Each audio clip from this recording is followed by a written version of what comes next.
pagpapala ng Diyos ay nakadepende sa pangako niya sa iyo. Gusto nyo magtagumpay ang inyong mga anak? Simple lang. Maglingkod kayo sa Panginoon na hindi yan trabaho. Maglingkod kayo sa Panginoon, hindi yan duty. Maglingkod kayo sa Panginoon dahil buhay nyo, hininga nyo. Pagkakataon nyo yan, ng reward na yan ay inyong ma-enjoy. People need the Lord.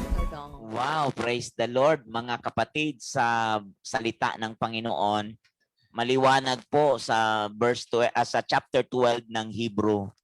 Chapter 12 ng Hebrew, kaya nga dahil napapaligiran tayo ng napakaraming saksi, tanggalin natin ang anumang balakid at ang kasalanang kumakapit sa atin. No, buong tiyaga tayong tumakbo sa takbuhing nasa ating harapan. Ituon natin ang ating paningin kay Jesus. Sa Kanya nakasalalay ang ating pananampalataya mula simula hanggang katapusan. Dahil sa kagalakang naghihintay sa Kanya, hindi niya inalintana ang kahiyan ng pagkamatay sa krus, at siya ngayoy nakaupo sa kanan ng trono ng Diyos. Sabi sa verse 3, isip-isipin ninyo kung gaano tiniis niyang pag-uusig sa kamay ng mga makasalanan upang hindi kay manlupaypay, upang hinaan ng loob, o hindi pa, verse 4, hindi pa humahantong sa pagdanak ng dugo ang pakikipaglaban ninyo sa laban sa kasalanan. Nalimutan na ba ninyo ang pagpanawagan ng Diyos sa inyo bilang mga anak niya, mga salitang nagpapalakas loob? Sabi niya, anak ko, huwag mong babaliwalain ang pagtutuwid ng Panginoon at huwag kang panghinaan ng loob kapag ikaw ay dinidisiplina niya, sapagkat dinidisiplina ng Panginoon ang mga minamahal niya at pinapalo ang itinuturing niyang mga anak. Kaya tingnan niyo po, napakahalagang maintindihan po natin ang mga salitang ito. Napakahalaga na maunawaan natin ang paglapit sa Panginoon, kasi kailangan po natin na lumabas tayo sa ating kinalalagyan. Lumabas tayo sa ating mga pinagkakaabalahan sa ating sarili. Kaya may kita nyo po ang Bible, maliwanag po yung binanggit niya. Maliwanag po ang sinabi niya dito sa ating binasa. Ang ating binasa, kaya mga may word na kaya nga, therefore. Mayroong salitang therefore kasi may nangyari po yan ng una pa. Kaya nga, therefore, kaya nga mga kapatid, yan ay buod. Kaya makikita nyo po, ito ang conclusion. Pag sinabing therefore, may nangyari yan sa unahan. Kaya bantayan natin, kung may nangyari sa unahan, may nangyari sa iyong nakaraan, yun yung hirap, yun yung mga sakuna, yun yung mga kahinaan, yun yung ating mga sariling kagustuhan, yung ating mga sariling mga plano na wala ang Diyos, hindi kasama ang Diyos, hiwalay tayo sa gusto ng Diyos kasi ang gusto natin ang nasusunod. Kaya nga may salitang kaya nga, therefore. Kaya may salitang therefore. Kaya nga, sabi ng chapter 12 verse 1, kailangan makita natin yung kaya nga kasi may istorya noon. Ayan po yan, may istorya noon. Mga kaabangers, ano po ba ang istorya mo ngayon? At dahil yang nangyari sa iyo ngayon, ay dahilan yan sa bunga ng ginawa mong istorya noon. Yan po yan. Kaya sabi niya, napapaligiran tayo ng napakaraming saksi. May nakatingin ho sa iyo, may watcher ho kayo. May watcher tayo. Gaya ng DLS, may nanunood, ilang bansa ngayon ang nanunood.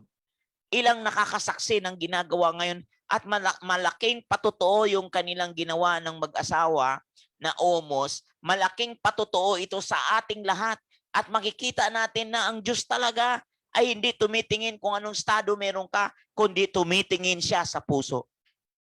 Tumitingin siya sa kalagayan ng ating puso. Gaano ba tayo ka-desperado o ka-desperate sa Panginoon na makita natin siya, makilala natin siya.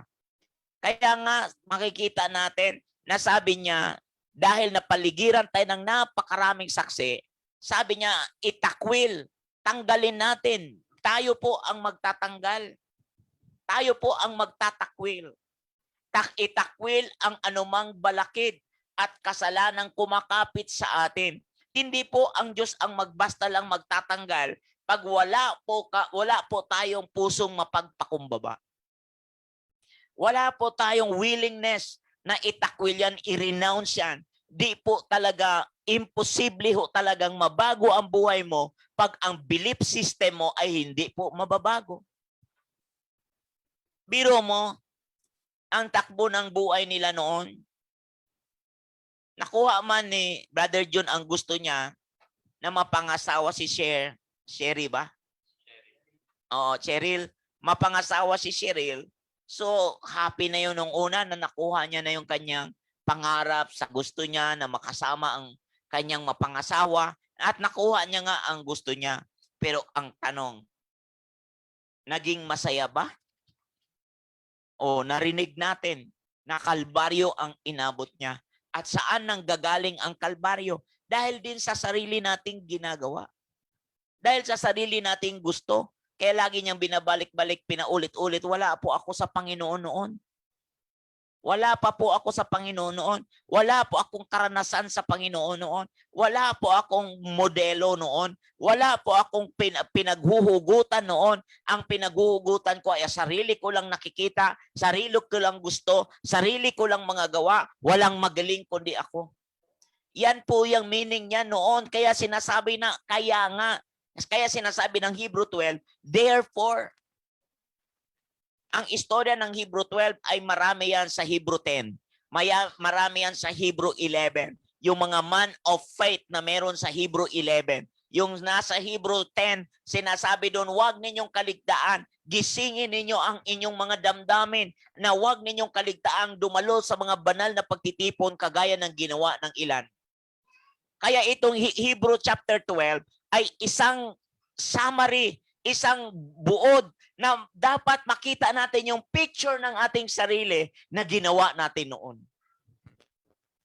Wow, grabe ano po mga kapatid. Ang tindi niyan. Pag hindi po tayo mag-i-evaluate sa ating mga ginagawa noon, di mo po makikita ang iyong ngayon. Di mo makikita ang anong kalagayan mo ngayon.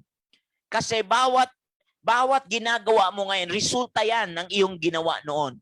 Ang iyong ginagawa ngayon, ang iyong kinalalagyan ngayon, resulta yan ng pamimili mo noon. Ang pamimili mo ngayon ay resulta yan ng pamimili mo noon. Imaginein mo kung ang pinili mo noon ay kabalintunaan at kabaliktaran at hiwalay sa kalooban ng Diyos. Anong ini-expect mo ngayon? Maganda ba? Ano bang bunga ang pwede mong makita ngayon? Maganda ba? No. Pero kung ang pinili mo noon ay mga bagay na mararangal, ang mga bagay na trustworthy, ang mga bagay na kalugod-lugod, kaaya-aya, at tiyak talaga ang resulta mo sa pamimili mo ngayon ay magaganda din. Kaya nga, ito, binabanggit ko lagi, kaya nga.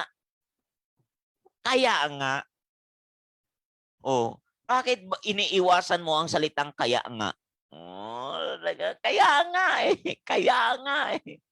Alam mo, yan palang kaya nga ay may malaki ng revelation sa iyo. Kaya nga. Ay grabe yung kaya nga na yan. At yung kaya nga yan ay may nagmamasid sa iyo, may nagbabantay sa iyo, napaligiran ka ng mga matitinding tao, kaya nga napapaligiran ka ng matinding tao at nakakasaksi dyan. At sino ang nakakita niyan? Mga apo mo. At kapag di ka pa nagbago ngayon, uulitin lang ng apo mo. Kasi sabi niya, ay ito matindi, sabi ni Brother Jun kanina. Ginagawa na rin po ng kanyang kaisa-isang lalaking anak ang ginagawa niya.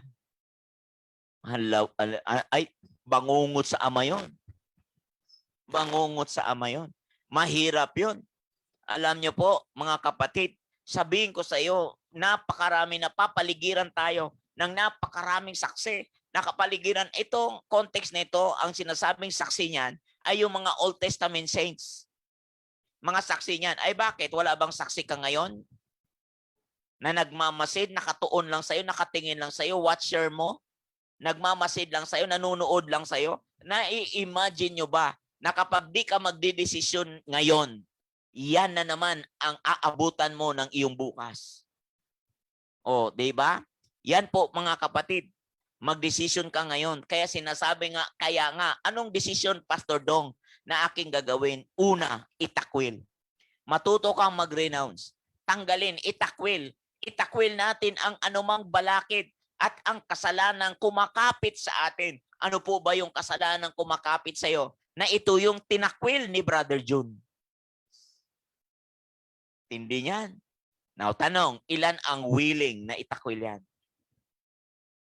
Ilan ang willing? Kayo, mga nanonood ngayon. Ilan ang willing sa atin na itakwil yan? Ilan ang willing sa atin na handa po magbago ang atmosphere ng buhay mo? Alam nyo po, huwag kang aasa na magbabago ang atmosphere ng iyong paligid pag hindi ka nagbago. Hindi po magbabago ang paligid pag di ka nagbago. Kasi ang unang pagbabago ay hindi po magsisimula sa labas, magsisimula po sa loob mo. Magsisimula yan sa loob mo. Huwag kang aasa na magbabago ang paligid mo pag di ka nagbago, pag di ka nagbabago. Magbabago lang yan dahil nagbago ka. O, bakit hahanapan ni Brother John, magbago ka na? Magbago na kayo. Alam mo, napansin nyo ba sa patutuon niya kung paano nagbago ang paligid? Dahil nagbago siya. Ang tindi, no? Nauuna sa anak, nagbago ang anak. Nung magbago ang anak, nauna ang anak. Nakilala ng anak ang Kristong, ay grabe, nakilala din ng ama ang Kristong kinilala ng anak. Katindi niyan. Wow, hallelujah. Kaya buong tiyaga, mayroon na naman, pangalawa, mayroong buong pong pagtsatsaga. So kung may pagtatakwil, mayroong pag-renounce, mayroong pagtatakwil, at mayroong kasing nakapaligid na, magiging saksi natin ngayon at bukas. Kaya kailangan nating itatakwil yan. At kasunod ay buong tiyaga tayong tumakbo sa takbuing nasa ating harapan. Alam niyo po ba yung naghihintay sa iyong harapan, yung bukas na naghihintay sa iyong harapan ay maliwanag na kailangan mong lakaran at kailangan mong apakan. Kailangan ho talaga. Hindi mo pwedeng by chance. Hindi po. Hindi ka pwedeng maghintay. Hindi ka pwedeng maghintay. Mangyayari din yan, mangyayari din yan. No. Hanggat hindi mo ahakbangan yan. Intentionally hakbangan mo na. Yan ang pangalawa. Intentionally hakbangan mo na. Anong klaseng paghakbang? Buong tiyaga. Buong tiyaga. Hakbangan mo yan ng buong katyagaan. Kailan nagsisimula ang pagtsatsaga? Pakinggan nyo to. Nasa Romans chapter 5 verse 3. Ang pagtsatsaga, ang mga pagtitiis ay magbubunga ng pagtsatsaga. Ang pagtsatsaga ay manggagaling sa pagtitiis, wala sa kaginhawaan. Kala nyo ang pagtsatsaga na pupurma sa kaginawaan. No, no, no. Kaya ang kaginawaan, pag di ka magbantay, ang kaginawaan, magbantay ka dyan, kasi ang kaginawaan, pwede ring maging bangungot sa'yo. Pag di ka naporma. Bakit ko alam? Are you ready? Bakit ko alam? Naalala nyo po ba si Joseph? Sa Genesis 45, verse 7, sabi ni Joseph, pinauna ako dito sa Egypt. Ang sabi ni Joseph, pinauna ako ng Diyos dito sa Egypt upang maligtas ang buong angkan ng Israel. Maligtas ang angkan ko. May Joseph talagang nauna doon. Maligtas ang angkan ko. Alam nyo, imaginein mo to. Dahil sa grasyang dumadaloy kay Joseph, ang ama nila na nandoon sa Kanaan ay kinuha ni Joseph, mga kapatid na 11 doon sa Kanaan ay niligtas ni Joseph sa kagutuman. Sa madaling sabi, ang kasaganaan ng pagkain ay nasa Egypt. So dinala ni Joseph ang kanyang pamilya, binitbit ni Joseph ang kanyang pamilya sa Egypt. Now, makinig ka. Wala hong kaligtasan laban sa kagutuman sa Egypt kung walang contact point doon. kung walang Joseph bilang contact point ng Diyos. Kaya meron pong tao na pwedeng maging tagapagturo mo. Meron pong tao na magiging tagapagpaalala sa totoo mong hitsura at kalagayan upang masalamin mo ang totoo mong buhay. Upang masalamin mo ang iyong sarili. Oo nga naman. Paano mo makikita may uling ang mukha mo kung wala kang salamin? Paano mo makikita yan, ang totoo mong itsura kung wala kang salamin? Kaya nga, mga kapatid, kaya nga si Joseph, nagsabi siya na ako'y pinauna ng Diyos dito at sa aking pagtayo dito sa Egypt upang kayo ay iligtas, upang kayo ay maligtas. Ito yung ginagamit ng Diyos na contact point. Anong ginamit ng Diyos sa buhay ng ating bisita bilang contact point para mabago ang future niya? Wow, hallelujah. Ang tindi nun. Ha? Ay, nako, grabe yan. Di po talaga magic, basta lang nagbago si Brother June. Hindi ho. Si Brother June, buong willing lang na nagsabi, natural lang niyang sinabi na sumama siya sa anak niya sa church. Real. Talagang totoo yon. Tanungin kita, sino ang pumunta sa Egypt? Pumunta ba si Joseph sa Kanaan o si Israel o si Jacob ang pumunta sa Egypt? Oh, grabe yan. Magkaiba, no? Magkaibang kwento yan. Ang pumunta sa Egypt ay walang iba kundi ang ama niya na si Israel at mga kapatid niya ang pumunta sa Egypt. Bakit? Kasi sa Egypt, sa Kanaan, mayaman lang sa kayamanan, pero walang makain. Mayaman sa ari-arian ang Egypt, pero walang makain. Nasaan ang napakaraming pagkain? Nasaan ang maraming pagkain? Nasa Egypt. Kaya sila ang pumunta kay Joseph. Sila ang lumapit kay Joseph. At makikita nyo po, ang bukang bibig naman ni Joseph, pinauna ako ng Diyos dito. Kaya nga, mga kapatid, sinabi niya rito, dahil napaligiran tayo ng napakaraming saksi, tanggalin natin o itakwil natin ang anumang balakid. Ano po ang mga balakid? It takes a lot of humility sa side nila Jacob, sa part nila Jacob. Kahit si Jacob noon ang nakaririnig sa Diyos, kahit si Jacob ay magulang ni Joseph, mga kapatid, kailangan si Jacob makaintindi na ang kinakausap ng Diyos ay ang anak niya, hindi siya. Alam mo, pag maging religious tayo dyan, bakit ako makinig sa'yo, ama mo ako? Pero si Brother June kanina, maliwanag siya ang nakinig sa anak. Nawawala ba ang pagkaama pag nakinig ka sa anak? Opo. Tanungin ko kayo dyan. Nawawala ba ang pagkamagulang ko kung nakinig ako sa anak? Nawawala ba ang pagkamagulang pag ikaw nagsorry sa anak? May mga magulang ang taas ng loob at ayaw nilang magsorry kasi anak lang kita, ikaw ay ganito, ikaw ay ganyan, ikaw ay ganyan. Pero makita nyo sa picture ng ating mga testimony ngayon, ang ama ay nakinig sa anak. Pakinggan nyo, bago ba, luma ba to sa Bible? Hindi. Pareho lang sa Bible. Si Joseph at si Jacob ang nakinig sa anak. Ang akala natin, alam nyo, sa context ng pagbabago, it takes a lot of humility sa gitna ng mga pagtitiis na yan. Dahil ang pagtitiis, ang siyang puhunan o siyang ugat para mabuo ang pagtsatsaga. O, di ba? Ang tindi niyan. Pag di mo yan makita, di ka pagtaka at hindi mabago-bago ang paligid ng buhay mo. Iniwanan ni Jacob ang familiar ground. Ano ang familiar ground? Kanaan.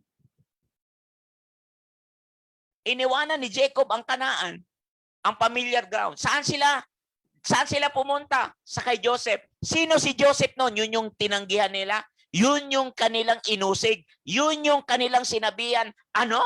Yuyuko ako sa'yo. Pero bandang huli, sino ang yumuko? Alam mo, yung hirap na yan, payuyukuin ka ng Diyos hanggat di ka matututo. Maniwala ka sa mensahe na to.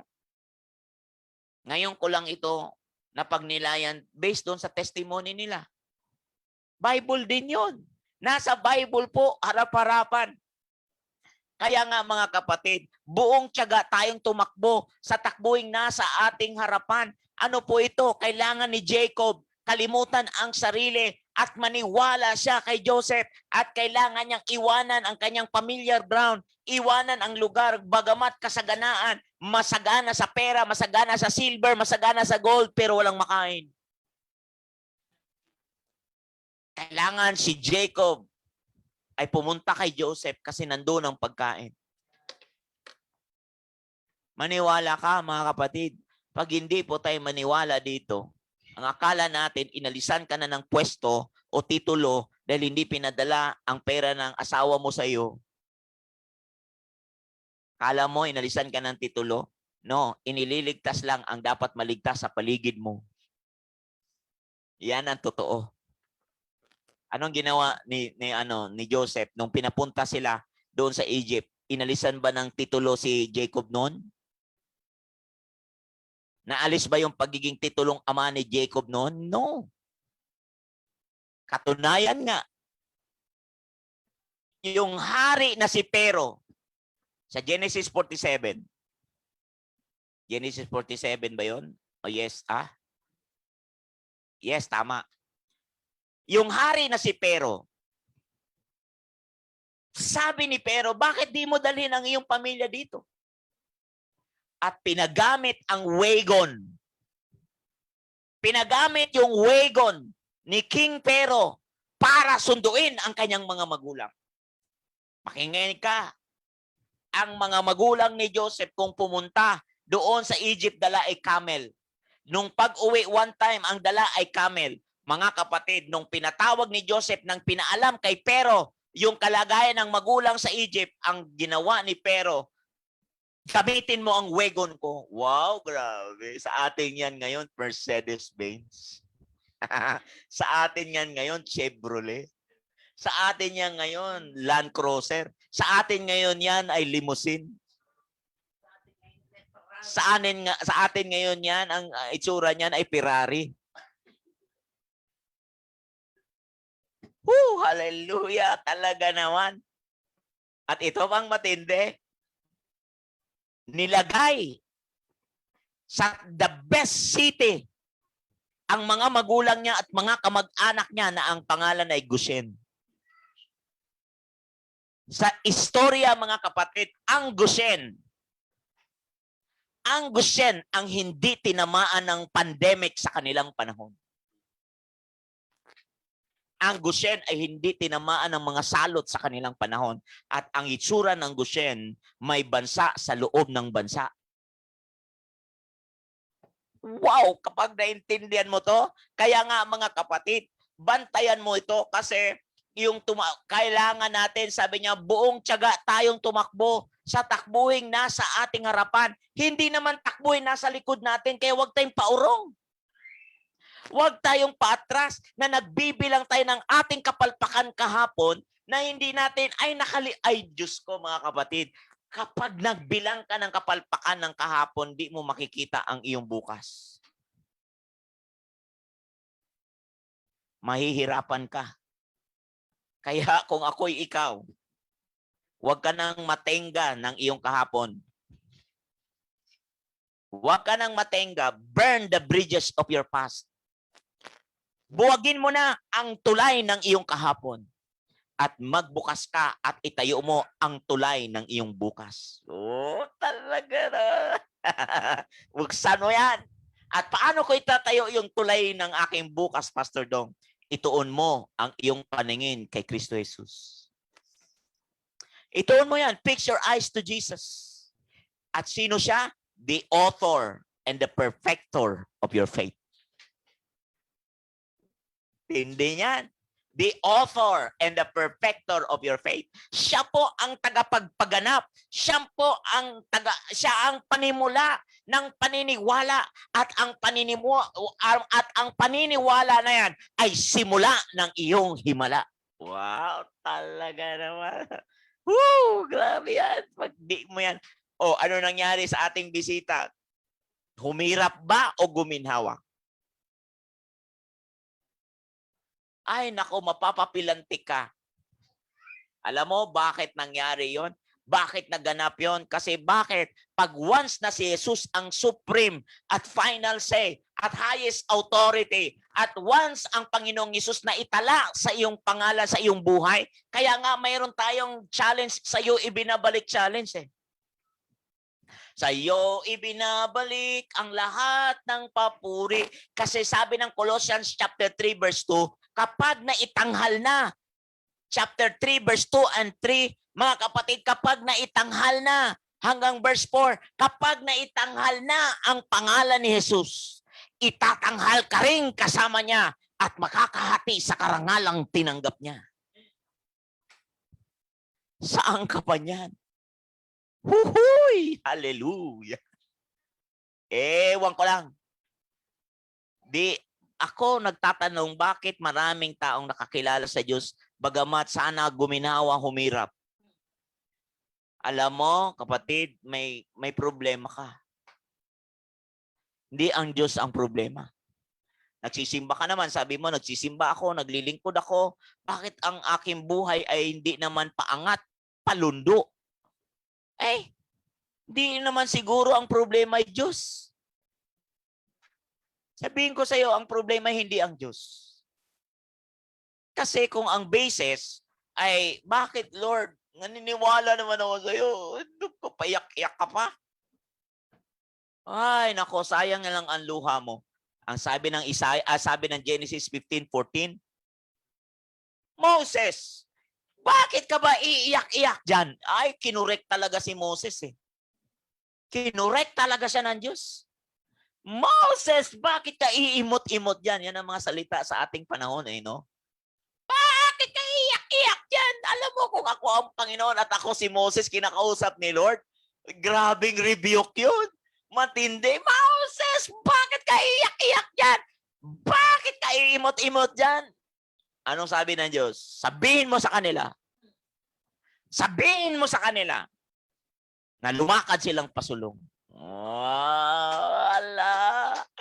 Huhuy! Lumakad silang pasulong. Sinabi bang lumakad pa urong? Alam mo ba? Kaya sabi niya, buong tiyaga tayong tumakbo sa takbuhing nasa ating harapan. Fix your eyes to Jesus. Napakahalaga din ang ating paningin. Pag sinabing fix your eyes to Jesus, fix your eyes to His Word. Fix your eyes to His Word. Alam niyo po ba, si Jesus and the Word is one. Kaya magugulat ka, alala. Hayayay. Kaya nga si Jacob, hindi siya pwedeng matingga sa kayamanan meron siya sa Egypt. Kasi hindi yung kayamanan niya ang papatay sa kanya. Ang papatay ay gutom. Papatayin siya sa gutom niya. Bakit? Makakain ba yung gold niya doon? Yan yung sentimental mo na yan. Hindi mo may benta-benta ang sasakyan mo na yan. Kasi may sentimento ka. Wala ka nang makain. Kasi gusto mo pa yung antik-antik pan-display. Wala ka namang makain. Ang bihira, yung sentimento na yan, isimento mo na yan. Yung mga anik-anik na yan, wala namang naitulong sa'yo, nagdala lang ng alikabok. Grabe yan. Kaya may kita nyo po, kung si Jacob natenga sa Kanaan, ay anak, di ko maiwanan yung aking mga anik-anik dito. Ay, nako kapatid. Yung sentimental value na yan, isimento mo na yan. Actually, si estatwa na yan sa buhay mo. Ang estatwa is something that is dead. Dead thing. Kumbaga, yung Kanaan ay hindi na po right spot sa iyo. Oh, wow, hallelujah. Okay, Di kita Kailangan makita mo lang to. Ay, grabe to. Hallelujah. Pag naririnig mo to, makita mo to, ay talagang gumising ka sa iyong pagkatulog. Gumising ka dyan. Magising ka na. Huwag kang matenga sa bagay. Matenga ang buhay mo sa buhay na Kristo na iyong Panginoon. Kasi siya'y nabuhay na mag-uli. Ang Holy Spirit, interesado na ikaw ay humakbang na. Interesado ang Holy Spirit. Naku, hakbangan mo na. Hakbangan mo na ang mga salita ng Diyos. Hakbangan mo na ang salita ng Ama sa'yo. Mga pahayag ng mga salita. Isip-isipin ninyo. Verse 3, sabi niya, isip-isipin ninyo. Kaya ang verse 2, makita mo sa Kanya nakasalalay ang ating pananampalataya mula sa simula hanggang katapusan. At dahil sa kagalakang naghihintay sa Kanya, may naghihintay ho, nakagalakan sa iyo. Tingnan niyo ang mag-asawa. Kung hindi sila willingly give up ang mga kanya-kanyang mga litanya sa buhay, di nila ngayon nasumpungan at natungtungan ang ginhawa ngayon. Huhuy! Hallelujah! Asan ka na ngayon? Oo, di ba? Sabi mo sa iyong awit, no? Malayo ang tingin. Oh, mata na may naduduling. Kasi walang nakita. O, di ba? Mga kapatid, ako'y namamanig sa puso nyo. Buong tiyaga nating harapin ito. Pag sinabing tiyaga, saan nanggagaling ang tiyaga? Sa Romans 5:3. Ang tiyaga ay bunga yan galing sa ating pagtitiis. At ang pagtitiyaga nagbubunga ng proven karakter. At ang proven karakter nagbubunga ng pag-asa. At ang pag-asa nagbubunga ng tagumpay. Sabi ng Romans 5 yan, verse 3-5. Yan po talaga ang tinatawag na kung saan yan ang proseso. Kaya nga mga kapatid, ito ang kahihinatnan at ito ang bunga at ito ang mga talagang matitikman ng mga taong nakatuon ang paniniwala kay Kristo Jesus. Mga kapatid, hindi kita dinadalang maging religious ka. Hindi kita binibit-bit para maging religious ka. Dito ako pinanganak, dito ako mamatay. Dito ako nanggaling, dito rin ako mamamatay. Mga kapatid, ang pinanggalingan mo ay Diyos. At ang sabi niya sa pasimula pa ay Diyos. Sabi niya, in the beginning God, and in the beginning was the Word. Kung ang Diyos ang umpisa, hayaan mong magwakas ka sa Kanya. Kaya sabi ng Psalms 90, verse 12, Lord, teach me to number my days. Teach me, Lord, to number my days. Kaya makikita niyo po, sabi ng Psalms 90 na ang ating buhay ay sa Diyos, isang araw ay 1,000 ang katumbas. 1,000 taon. Mga kapatid, anong gusto mo? 1,000 mabuhay na wala ang Diyos? O mabuhay ng isang araw na kapiling ang Diyos? Ikaw ang mamimili. Kaya ako, namamanik sa puso mo, lapit tayo sa Panginoon. Amen. Maniwala tayo sa Panginoon. Thank you, Lord. Manalig tayo sa Panginoon. Thank you, Jesus. Magtiwala tayo sa mga salita niya. Thank you, At God. magtiwala tayo sa mga lingkod niya na ibinigay sa ating mga buhay. Wow. Na inilagay, ipinoste ng Panginoon sa ating buhay. Amen. Kaya mga kapatid, maniwala tayo sa Diyos. Sabi ng John 14, maniwala tayo sa Ama na sa langit. Maniwala tayo sa Diyos. Sabi ni Jesus, at maniwala kayo sa akin. Yeah. Kaya dahil doon, meron tayong pag-asa sa piling ng Panginoon. Amen. Wow, Panginoon, sa oras na ito. Thank you, Lord. Pagpalain mo, Lord, panalangin ko ang pagpapala mo sa mga inaabot sa mensaheng ito. Pagpapala mo sa mga kinakatagpo mo sa Amen. mensaheng ito. At Lord, salamat sa abot-abot na grasya na nag-uumapaw sa mga nagtitiwala sa iyo. Amen. Salamat, Lord, din sa mga dumadanas ng pandemic at dumadanas ng takot dahil sa mga sakit na ito. At sa pangalan ni Jesus ngayon din, aking panalangin sa ngalan ni Jesus na may pananampalataya na malayang malaya ka na sa ngalan ni Jesus. Amen. Amen. at amen.